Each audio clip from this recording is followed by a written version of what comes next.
Hello, আসসালামু আলাইকুম viewers. শিল্পী সেলাই হাউস অ্যান্ড পেইন্টিং ইউটিউব চ্যানেলের পক্ষ থেকে আপনাদের স্বাগতম।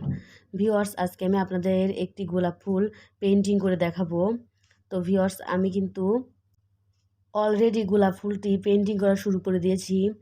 তো প্রথমে আমি পেন্সিল দিয়ে এঁকে নিয়েছিলাম। আপনারা যদি ড্রয়িংটি দেখতে চান তাহলে অবশ্যই কমেন্ট করে জানাবেন। তো এখন আমি সুন্দর করে পাপড়িগুলো ফিল আপ করে নিচ্ছি। এরপর আমি উপর দিয়ে কিন্তু আরও একটি সাদা শেড করে নিব। আর অবশ্যই যদি আপনারা গোলাপ ফুলের টিউটোরিয়ালটি শিখতে চান তাহলে ভিডিওটি না টেনে দেখার অনুরোধ রইল। এই গোলাপ ফুল পেইন্টিং আপনারা যে কোনো বাচ্চাদের জামা অথবা বড়দের কামিজে অ্যাপ্লাই করতে পারবেন। এক্ষেত্রে কিন্তু জামাটি সৌন্দর্য অনেকটা বৃদ্ধি পাবে ও দেখতেও সুন্দর লাগবে। তো আমি প্রথমে পাপড়িগুলো ফিল আপ করে নিচ্ছি। এরপর আমি উপর দিয়ে সাদা শেড দিয়ে নিব।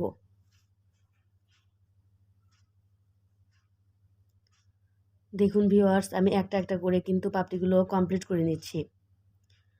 আর আমি কাজ করছি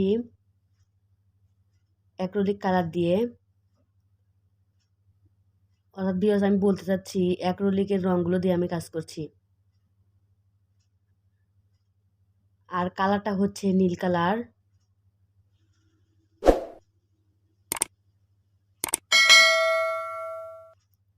ভিউয়ার্স, আপনি যদি আমার চ্যানেলে নতুন হয়ে থাকেন তাহলে অবশ্যই আমার চ্যানেলটি সাবস্ক্রাইব করবেন। আর আপনি যদি অলরেডি আমার চ্যানেলটি সাবস্ক্রাইব করে থাকেন তাহলে আপনাকে অসংখ্য অসংখ্য ধন্যবাদ। তো অনেক দিন ভিডিও দেইনি, অনেক বিজি ছিলাম, সেজন্য ভিডিও দেওয়া হয়নি। তো দেখুন ভিউয়ার্স, আমি সবুজ রং দিয়ে সুন্দর করে ডালপালা দিয়ে নিব। এক্ষেত্রে ভিউয়ার্স, আমি কিন্তু জলপাই কালার সবুজ রংটি ইউজ করছি, গাঢ় সবুজ রংটি না। এখন যেহেতু কাজ করার সময় অবশ্যই ফ্যান লাগে না, তাই আমি বোতলের মুখটি খোলা রেখেই কাজ করছি। আপনারা অবশ্যই ওই বোতলের মুখটি আটকে কাজ করার চেষ্টা করবেন।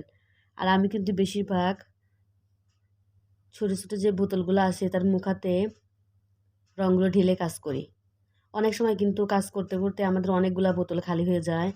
ওগুলো আমার মনে হয় ফেলে ফেলে তো অবশ্যই দিতে হয়, কিন্তু তারপরে কিছু যদি আমরা বোতলের মুখগুলো রেখে দেই তাহলে কিন্তু আমাদের পরবর্তীতে কাজে লাগে। তো আমার 2টা পাতা করা কমপ্লিট। তো এখন আমি নিচের দিকটাও ফিল আপ করে নিব। আর আমি কিন্তু ভিউয়ার্স গোলাপের পাপড়িগুলা নীল রং দিয়ে ফিল আপ করার পর সাথে সাথেই সাদা রংটি ইউজ করতে পারতাম। এক্ষেত্রে কিন্তু যদি না শুকাতো তাহলে কিন্তু রংটি পুরোটাই ছড়িয়ে যেত। এজন্য আমি হালকা শুকানোর জন্য বসে না থেকে নিচের কাজটি কমপ্লিট করে নিলাম। আমি কিন্তু পেন্টিং করার সময় এভাবেই কাজ করি, বসে থাকি না। হয়তো আমি একদিকের কাজ করি, ওটা শুকানোর পর আমি অন্য দিকটা কমপ্লিট করে নিই, তাহলে কিন্তু কাজ করতেও সুবিধা হয়। শুকানোর জন্য ওয়েট করব 5 মিনিট কি 10 মিনিট, ওই টাইমটা কিন্তু আমার ওয়েস্ট হবে। তো এটা আমি আসলে চাই না। তো দেখুন, আমি উপর দিয়ে কিন্তু নীল রঙের উপর দিয়ে সুন্দর করে সাদা শেড দিয়ে নিচ্ছি। এক্ষেত্রে কিন্তু গোলাপের কালারটা আরও সুন্দর ফুটে উঠবে। তো ভিউয়ার্স, আমার জামার যে কাপড়, অর্থাৎ আমি যে কাপড়ের উপর টিউটোরিয়ালটি করছি ওই কাপড়ের উপর নীল রঙটা ফোটে, তাই আমি এরকম গোলাপ দিয়েছি। আপনারা যদি লালের উপর সুন্দর করে সাদা শেড দিয়ে দেন তাহলে কিন্তু গোলাপটা আরও সুন্দর দেখাবে। এক্ষেত্রে আপনার কাপড়ের উপর ডিপেন্ড করে যে আপনি কোন কালার কাপড় নেবেন ও ওই কালারের উপর কোন কালারটা সুন্দর ফুটবে। অবশ্যই এটা খেয়াল করে কাজটি করতে হবে। তো এক্ষেত্রে ভাবলাম এই দিকের পাপড়ি একটা দিলেই মনে হয় ফুলের সৌন্দর্যটা আরও বৃদ্ধি পাবে।